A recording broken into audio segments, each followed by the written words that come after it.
Hello दोस्तों। मेरा नाम शीतल है। मैं अपनी बेगुनाही साबित करने की कोशिश कर रही थी और उससे कह रही थी कि तुम्हें पता है कि मैं तुमसे कितनी मोहब्बत करती हूँ और तुम किन लोगों की बातों में आ रहे हो। मेरे हाल पर रहम करो। मैं झूठ नहीं बोलती। मुझे पता भी नहीं था कि मोहब्बत इतनी मुश्किल होती है। जिस इंसान को मैंने अपना सब कुछ माना था, जिसके नाम पर मैं बैठी हुई थी, वही मुझसे सवाल कर रहा था। क्या उसे यकीन नहीं था कि मैं झूठ नहीं बोल रही? उसे तो सब पता था कि मेरी जिंदगी में उसके अलावा कोई नहीं है, फिर वो ऐसा क्यों कह रहा था? कई कई बार मैंने उसके सामने रोहित के प्रपोजल को ठुकराया था और रोहित को दिखाने के लिए कई बार मैंने राहुल को प्रपोज किया था। फिर वो ऐसा कैसे सोच सकता था? मैं राहुल का कॉलर पकड़ते हुए बोली, भगवान के लिए राहुल, मेरा विश्वास करो। वो झूठ बोल रहा है। मैं बेकसूर हूं। तुम तो मेरी फरियाद सुन लो। मगर राहुल ने मेरे हाथों को झटक दिया और गुस्से में मेरे मुंह पर बोलते हुए कहा, अब मुझे तुमसे कोई दिलचस्पी नहीं रही। मैं तुम जैसी लड़की से कोई रिश्ता रखना नहीं चाहता।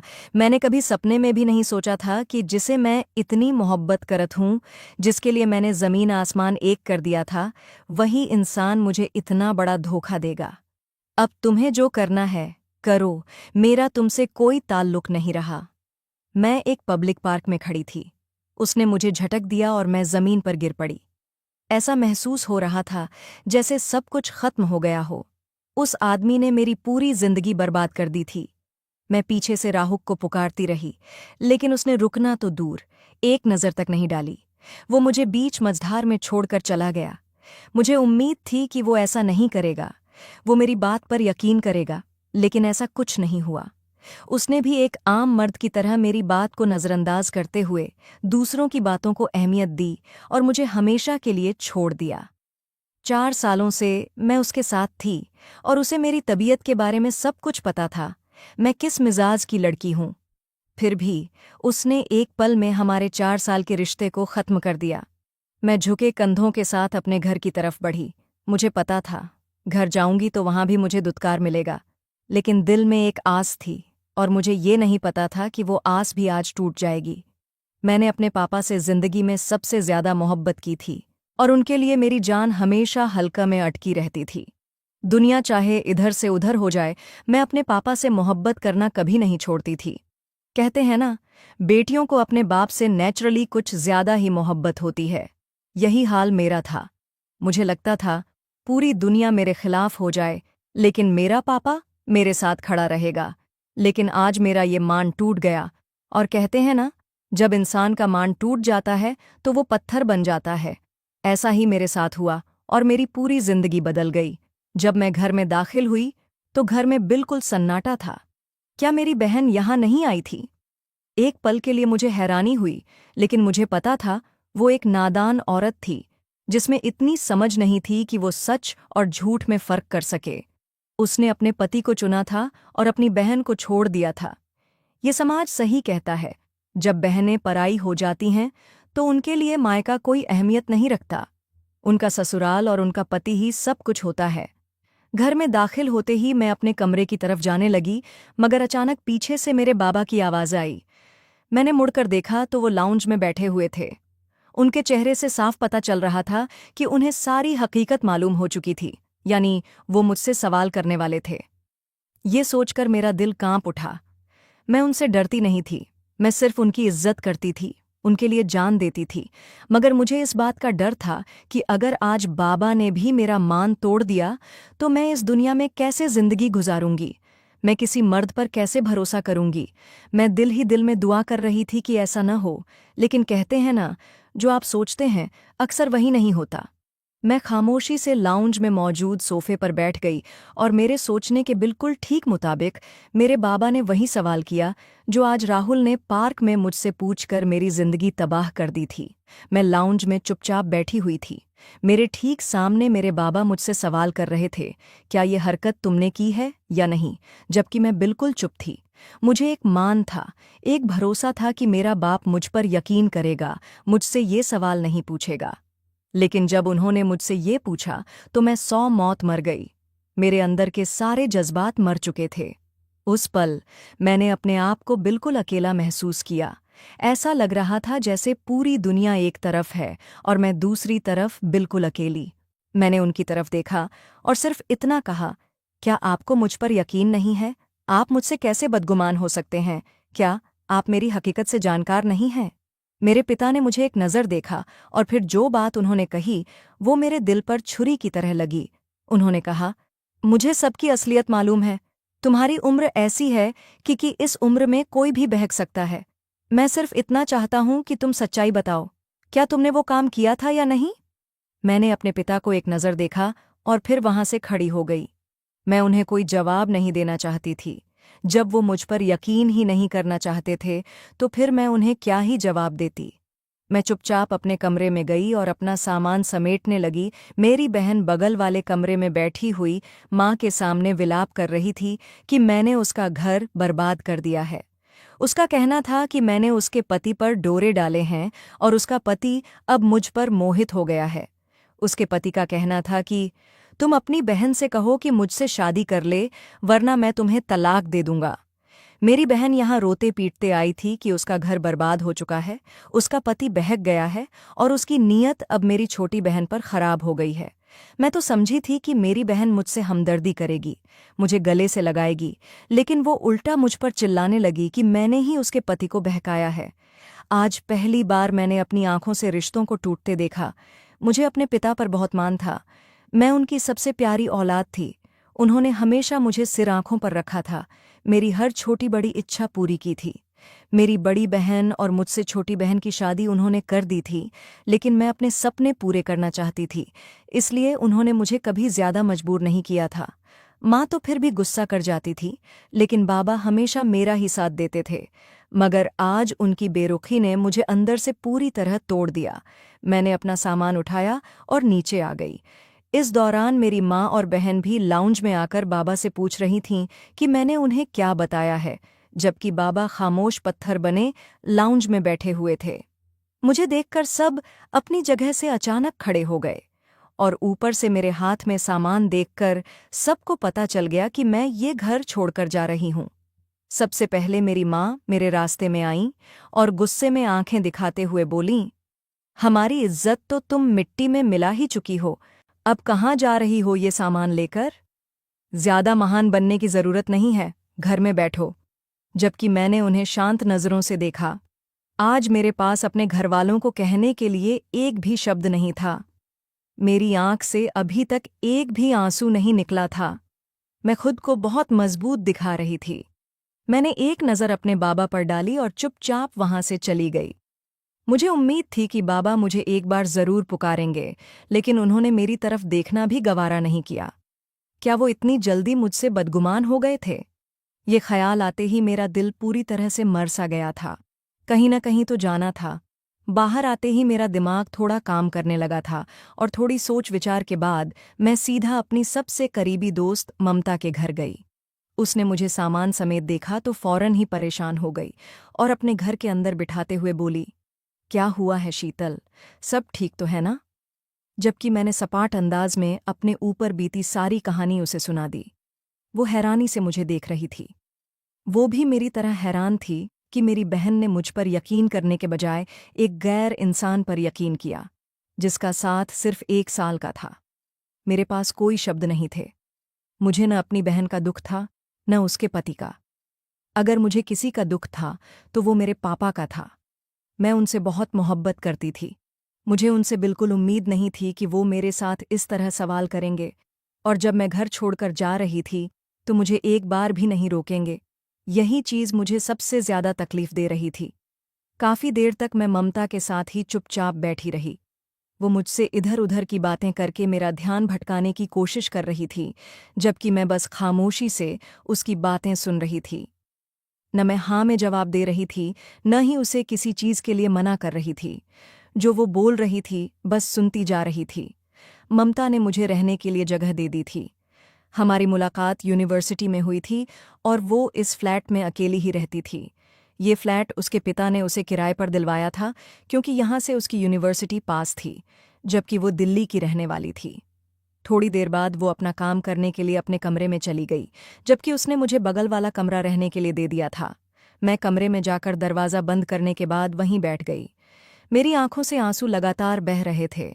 मैंने कभी सपने में भी नहीं सोचा था कि मैं अपने ही घर से बेघर हो जाऊंगी और मुझे अजनबी के साथ रहना पड़ेगा। वैसे तो ममता अजनबी नहीं थी, लेकिन मेरा उससे कोई खून का रिश्ता नहीं था और मैं बाहरी लोगों पर ज्यादा भरोसा नहीं करती थी, चाहे वे मुझसे कितना भी प्यार क्यों न करते हों। मेरी आंखों के सामने मेरा बचपन घूम रहा था। जरा सा कोई अगर मुझे डांट देता था तो मेरे पापा को वो बात बर्दाश्त नहीं होती थी। उन्होंने मुझे सबसे ज्यादा प्यार दिया था और मैं भी उनसे उसी तरह दीवानगी की हद तक प्यार करती थी।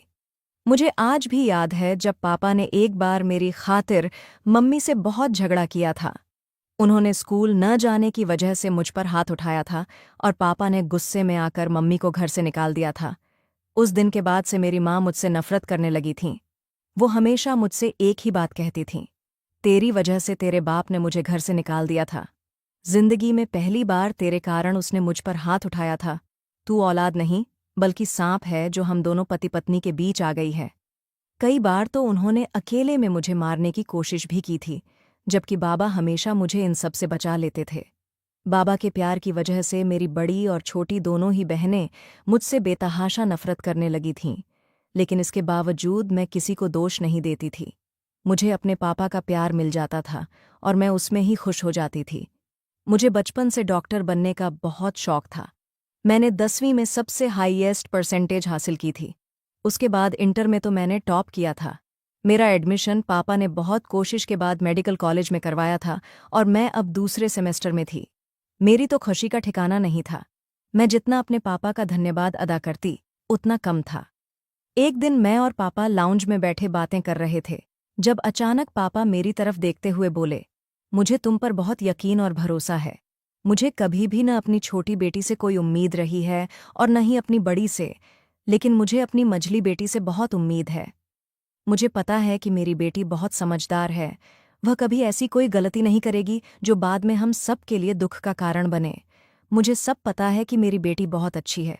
बस कभी मेरा मान मत तोड़ना। जिस दिन तुमने मेरा मान तोड़ा तो मेरी जान, ये घर छोड़कर चली जाना। मैं फिर तुम्हें देखना नहीं चाहूंगा, क्योंकि मुझे फिर तकलीफ होगी। मैंने तुम्हें इतनी आज़ादी दी, इतना मान दिया। अगर तुम वो तोड़ दोगी तो फिर मेरे दिल में और इस घर में तुम्हारे लिए कोई जगह नहीं होगी। मुझे पापा की बातें उस वक़्त बिल्कुल बुरी नहीं लगी थीं, बल्कि मैंने उनके सीने से लगकर पूरे यकीन से कहा था, मैं मरते दम तक ऐसा कोई मौका नहीं आने दूंगी जिससे आपकी आंखों में मेरे लिए कोई शक हो। लेकिन आज जो हुआ था उसने मुझे अंदर से पूरी तरह तोड़ दिया था। मैं कई घंटों तक दरवाजे के साथ बैठी रही। मेरी आंखों से आंसू बहकर सूख चुके थे, लेकिन मेरे सीने में जल रही बदले की आग मुझे चैन से बैठने नहीं दे रही थी। मैंने सोच लिया था कि अब मैं वो करूंगी जिससे मेरी बहन और उसके पति को अच्छे से समझ आ जाएगा कि मैं किस चीज़ का नाम हूँ। सच है, जब औरत प्यार करती है तो अपना सब कुछ न्यौछावर कर देती है, लेकिन जब औरत नफरत करने पर आती है तो 7 पुश्तों तक तबाह कर देती है। मेरा भी यही हाल था। मैं अचानक उठी और बाथरूम में जाकर शावर के नीचे खड़ी हो गई, लेकिन उस पानी से भी मेरी वह आग नहीं बुझ रही थी जो मेरे दिल में बदले की जल रही थी। मुझे नहीं पता था कि मुझे क्या करना है, लेकिन मैं सोच चुकी थी कि मैं अपनी बहन और उसके पति को बर्बाद कर दूंगी। हाँ, मुझे सिर्फ अपने पापा से मोहब्बत थी। इसके अलावा मुझे अपनी माँ और बहनों से सख्त नफरत थी, क्योंकि उन्होंने कभी मुझे प्यार करना सिखाया ही नहीं था। काफी देर तक मैं खुद को शावर के नीचे खड़े रखकर शांत करने लगी। उसके बाद बाहर आकर अपना सामान ठीक से रखने लगी। मैंने सोच लिया था कि मैं ममता को यहाँ का किराया देकर उसके साथ रहने लग जाऊंगी, क्योंकि मेरे पापा ने मुझसे कह दिया था कि जिस दिन मेरा विश्वास तोड़ो, उस दिन मेरे घर से चली जाना। और मुझ में ये हिम्मत नहीं थी कि मैं पापा का दोबारा सामना कर सकूं। हालांकि मैं बेगुनाह थी, मैंने कुछ नहीं किया था, लेकिन मैं अपने पिता के आदेश का पालन करना चाहती थी। मैंने यह ठान लिया था कि जब तक पापा मुझे खुद यहाँ से लेने के लिए नहीं आएंगे, तब तक मैं इस घर में कभी कदम नहीं रखूंगी। मुझे नहीं पता था कि उनकी आंखों से वह झूठ का पर्दा कब हटेगा। वह दिन मेरे लिए किसी यातना से कम नहीं था, लेकिन उस दिन मैंने जो भी सोचा था उसे पूरा करने का पक्का इरादा कर लिया था। अगले दिन मैं तैयार होकर यूनिवर्सिटी पहुंच गई थी। मैं बहुत गुमसुम थी। मेरे साथ का पूरा ग्रुप मुझे लगातार चिढ़ा रहा था, पूछ रहा था कि क्या हुआ है, लेकिन मैं किसी को भी जवाब देने की हालत में नहीं थी। मैं बिल्कुल चुप हो गई थी। मुझे न किसी की बात सुनने का मन था और न ही बात करने का, जबकि मैं अपने ग्रुप की सबसे हंसमुख लड़की थी। मेरी पूरी क्लास ही मेरी दोस्त थी। लगभग सभी ने नोटिस कर लिया था कि आज मैं बहुत चुप हूँ। 2 प्रोफेसरों ने तो मुझसे यह भी पूछा था, अरे शीतल, आज तुम्हें क्या हो गया है? तुम इतनी चुप-चुप क्यों हो? जबकि मैं बस हल्की सी मुस्कुरा दी थी। मैं उन्हें क्या बताती कि मुझ पर क्या कयामत टूट पड़ी है। हम सभी क्लास खत्म होने के बाद जब गार्डन में बैठे थे, तो अचानक ही रोहित ने मेरा हाथ पकड़कर खड़ा कर दिया। मैं उसके साथ जाना नहीं चाहती थी, लेकिन उसके जोर देने पर मैं अपनी जगह से खड़ी होकर उसके साथ चल पड़ी। पीछे से हमारे पूरे ग्रुप ने हमें छेड़ा था। मुझे रोहित बिल्कुल पसंद नहीं था। मैं हमेशा से राहुल से प्यार करती आई थी और उसके सामने ही राहुल से अपने प्यार का इजहार भी करती थी। लेकिन इस शख्स ने मुझे कहीं का नहीं छोड़ा था। जबकि रोहित मुझे हद से ज्यादा पसंद करता था, वह मेरे लिए मरने तक को तैयार था। मैंने उससे सिर्फ इतना ही कहा था कि अगर मेरे पापा तुम्हारे लिए राजी हो गए तो मैं तुमसे शादी कर लूंगी, लेकिन अगर उन्होंने तुम्हें देखते ही इनकार कर दिया तो मैं तुम्हारी शक्ल भी नहीं देखूंगी। जबकि उसने यही कहा था, चलो ऐसा है तो ऐसा ही सही, मैं भी अपनी किस्मत आजमाऊंगा। वह मुझे कैफे ले आया था। वहां बहुत से छात्र बैठे हुए थे, किसी की बातों में मग्न थे। कोई कुछ खा रहा था, कोई हंसी मजाक कर रहा था और कोई पढ़ाई में लगा हुआ था। सब अपनी अपनी जिंदगी में व्यस्त थे। वह मुझे एक कोने में मौजूद टेबल पर ले गया और वेटर के जरिए हम दोनों के लिए एक एक चाय मंगवा ली थी। वह मेरी तरफ देखते हुए बोला, बोलो, किस बात के लिए तुम इतनी उदास हो? क्या हुआ है? उम्मीद है कि मैं तुम्हारी वह परेशानी दूर कर दूंगा। अपनी तकलीफ तो बताओ। मैंने एक नज़र रोहित को देखा। मेरे दिमाग में जो चल रहा था मैं उसे जुबान पर लाना चाहती थी और मुझे यह इंसान इस काम के लिए बिल्कुल सही लगा। एक पल के लिए मैं कुछ सोचकर चुप हो गई। अगर कोई मसला बन गया तो मेरी जिंदगी तबाह हो सकती थी। मेरे पापा हमेशा के लिए मुझसे नाराज हो सकता था। लेकिन अगर मैं यह नहीं करती तो सारी जिंदगी एक गिल्ट में रहती कि मैंने इस मौके को क्यों गंवा दिया। इसीलिए धीरे धीरे मैंने अपने ऊपर बीती सारी कहानी रोहित को सुना दी। वह हैरान था और अविश्वास भरे लहजे में बोला, तुम्हारी बहन तुम्हारे इतने खिलाफ हो चुकी है और तुम्हारे बाबा इतने अविश्वासी कैसे हो सकते हैं, जबकि तुम कहती हो कि वह तुमसे बहुत प्यार करते हैं? मैं बिल्कुल चुप थी। मैं क्या कहती कि मैं किस दर्द से गुजर रही हूं और उसकी बातें मुझे कितनी तकलीफ पहुंचा रही थीं। मैंने कुछ सोचकर अपना बनाया हुआ प्लान रोहित को सुनाया, जिसे सुनकर वह एकदम अपनी जगह से खड़ा हो गया और मेरी तरफ देखते हुए बोला, शीतल, क्या तुम पागल हो गई हो? मैं मानता हूं कि तुम्हारे जीजा ने तुम्हारे साथ गलत किया, लेकिन तुम ऐसा कैसे कर सकती हो? वह तुम्हारी बहन का पति है, उसके हाल पर रहम खाओ। क्या हो गया है तुम्हें? जबकि मैं बेरहमी की हद पर थी। मैंने उसकी तरफ देखा और कहा, उस शख्स की वजह से मेरे पिता की आंखों में मेरे लिए अविश्वास आ गया था। वह पिता जो मेरी जरा सी तकलीफ पर तड़प उठते थे, उन्होंने मुझे घर से निकलते वक्त एक बार भी नहीं रोका। मैं उसे कैसे माफ कर सकती हूँ? हाँ, वह मेरी बहन का पति जरूर है, लेकिन मेरा कुछ नहीं लगता। इसीलिए मैंने सोच लिया है कि मैं अपने बनाए हुए योजना पर जरूर अमल करूंगी। और तुम कहते हो ना कि तुम मुझसे बहुत ज्यादा मोहब्बत करते हो और मेरे लिए पागल हो, तो फिर मेरा साथ दो। मैं तुमसे वादा करती हूँ कि अगर मेरे पापा राजी भी न हुए तब भी मैं तुमसे शादी करूंगी और सारी जिंदगी तुम्हारे साथ वफादार रहूंगी। जबकि रोहित अब सोच में पड़ चुका था। मुझे पता था कि वह यह ऑफर कभी नहीं ठुकराएगा। मैं उसकी मोहब्बत से बखूबी वाकिफ थी। जब उसने मुझे प्रपोज किया था तब मैंने उसकी आंखों में वो नमी देखी थी जो मुझे अपने अंदर तक उतरती हुई महसूस हुई थी। उसी पल मैंने फैसला कर लिया था कि मैं रोहित को ही अपना हमसफ़र बनाऊंगी और मुझे यकीन था कि मेरे पापा मेरी पसंद को कभी नहीं ठुकराएंगे। रोहित अच्छे खाते पीते घराने से ताल्लुक़ रखता था। ये कहना गलत नहीं होगा कि वह अमीर बाप की बिगड़ी हुई औलाद था, लेकिन वह मुझसे इतनी मोहब्बत करता था कि उसने मेरे लिए खुद को पूरी तरह बदल लिया था। अब जो योजना मैंने उसके सामने रखी थी वह उसके बारे में ही सोच रहा था। मैंने उसके सामने हाथ बढ़ाया और उसकी आंखों में देखते हुए जोश से कहा, तो फिर बताओ, करोगे मुझसे डील? कुछ पल के लिए वह बिल्कुल चुप था। फिर उसने अपना हाथ मेरे हाथ में रख दिया। मेरी आंखों के सामने मेरे जीजा का अंजाम घूमने लगा था, जबकि मेरे चेहरे पर एक विजयी मुस्कान थी। मुझे पता था कि इस कदम के बाद हो सकता है कि मेरी बहन को तलाक हो जाए या फिर वह विधवा हो जाए, लेकिन मुझे इसकी परवाह नहीं थी। जब उन लोगों ने मेरा ख्याल नहीं रखा, तो मैं क्यों उनका ख्याल करूं? मैंने रोहित को 5 दिन का वक्त दिया था और सभी चीज़ों का इंतज़ाम करने को कहा था। वह तुरंत वहां से चला गया। मुझे पता था कि 5 दिन तो बहुत होते हैं। उसके पास इतनी दौलत है कि वह 24 घंटे के अंदर ही मेरी बताई हुई सभी चीज़ें मेरे सामने लाकर खड़ा कर देगा और मैं आराम से अपनी योजना को पूरा कर लूंगी। यूनिवर्सिटी की छुट्टी के बाद मैं सीधे फ्लैट पर गई थी। अंदर गई ही थी कि फ्लैट की घंटी बजी। न जाने इस वक्त कौन आया था। मुझे उलझन हो रही थी क्योंकि मैं नहाने जा रही थी। मैंने पैर पटकते हुए दरवाजे तक गई और बिना पूछे ही दरवाज़ा खोल दिया। सामने खड़े शख्स को देखकर मेरा तन बदन जल उठा। मेरा बस नहीं चल रहा था कि उस शख्स का गला अपने हाथों से घोंट दूं। वह मेरी बहन का पति होते हुए भी मुझसे शादी की पेशकश कर चुका था। वह मुझे देखते ही बेशर्मी से मुस्कुराया। मैं तुरंत ही गुस्से से बोली, यहाँ क्या करने आए हो? वह मुस्कुराते हुए बोला, अरे डार्लिंग, तुम्हारे साथ कुछ हसीन लम्हे बिताने आया हूं। देखो ना, तुम्हारी बहन को कहा था कि मेरा रिश्ता तुम्हारे लिए लेकर जाए, लेकिन वह सुनती नहीं है। बेवजह घर को नर्क बना रही है। मुझे पता चला है कि तुम गुस्से में घर छोड़कर आ गई हो और मुझे बहुत अफसोस है कि तुम अनजानों के दर पर पड़ी हुई हो। खैर, चलो न जान, मैं तुम्हें अपने घर ले चलता हूँ। वहां तुम अपनी बहन के कमरे में सुकून से रहना। तुम जो कहोगी मैं वहीं करूँगा। प्लीज मेरा कहना मान लो ना। एक बार मेरी बाहों में आकर तो देखो, स्वर्ग की सैर कराऊंगा।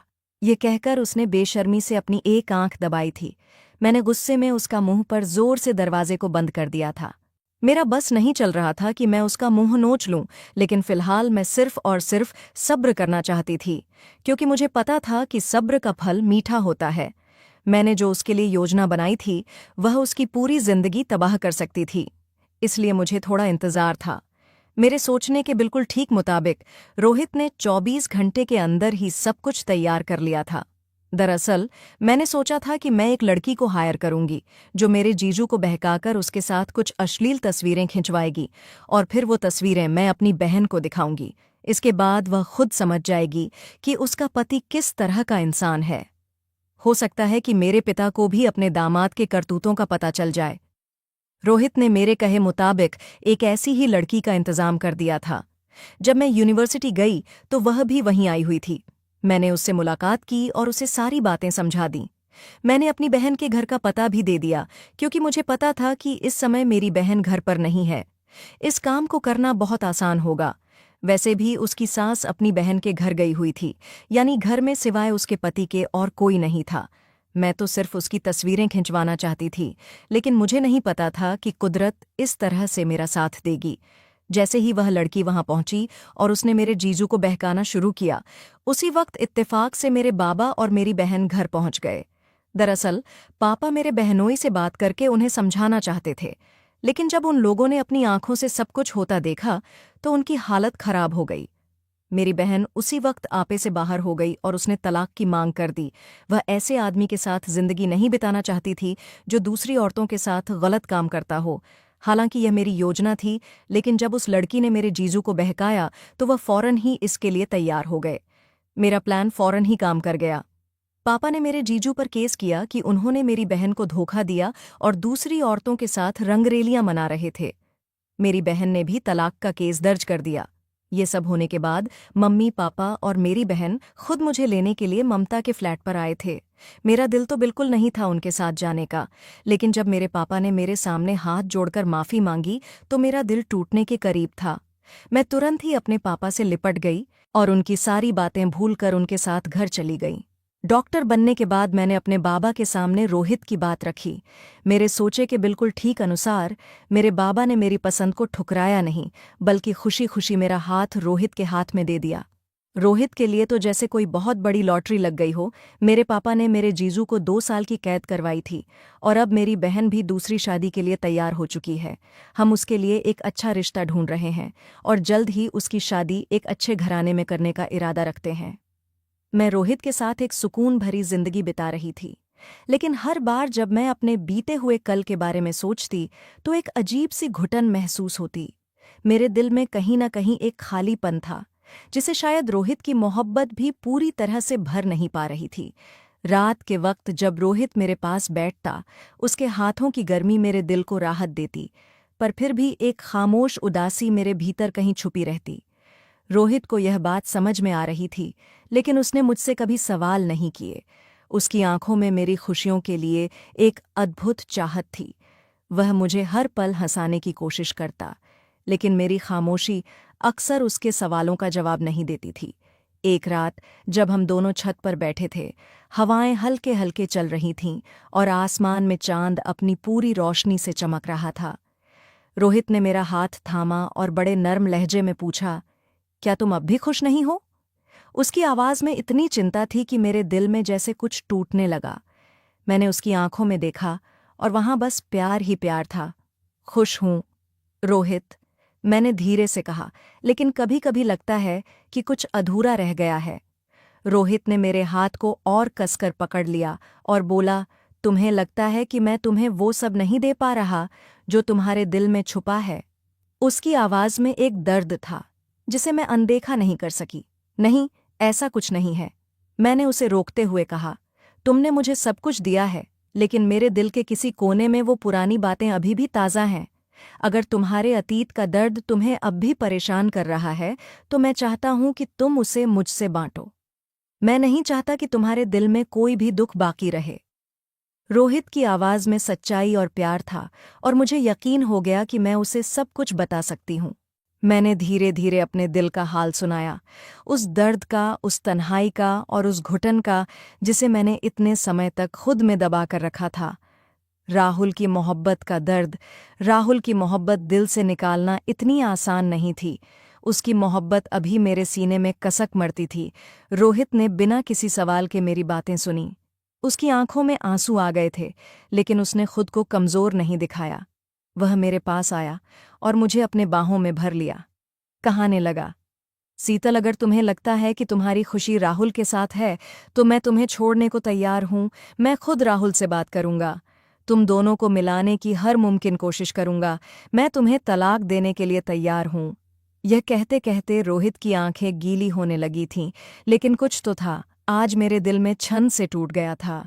रोहित के दूर जाने के ख्याल मेरे दिल को झकझोर के रख चुका था। राहुल की दबी हुई मोहब्बत उसी पल कहीं दूर गायब हो गई थी जब रोहित ने मुझे छोड़ने की बात की थी। मैं कितनी ही देर रोहित को देखते रही, और फिर तड़प कर मैं रोहित के सीने से जा लगी थी। मैंने कहा, रोहित, सब कुछ साफ हो गया है। मैं बेवकूफ़ थी जो अपने अतीत के पीछे भाग रही थी। राहुल मेरा गुजरा हुआ कल था, और तुम मेरा आज हो। मेरी सारी खुशियां तुमसे है। तुम्हारे दूर जाने के ख्याल से ही मैं तड़प उठी थी। रोहित ने भी मुझे अपनी बाहों में समेट लिया था। तुम्हारा हर दर्द अब मेरा है, उसने मेरे कानों में फुसफुसाते हुए कहा, और मैं वादा करता हूं कि अब तुम्हें कभी अकेला महसूस नहीं होने दूंगा। उस पल ऐसा लगा जैसे सारी घुटन और तन्हाई धुंधली हो गई। रोहित की मोहब्बत मेरे दिल के हर कोने में बसने लगी। उसकी गर्माहट ने मेरे अतीत की ठंडक को पिघला दिया। हमने उस रात तारों के नीचे बैठकर अपनी खामोशियों को मोहब्बत में बदलते देखा। रोहित ने मुझे एक नया आसमान दिया जिसमें सिर्फ प्यार और सुकून था।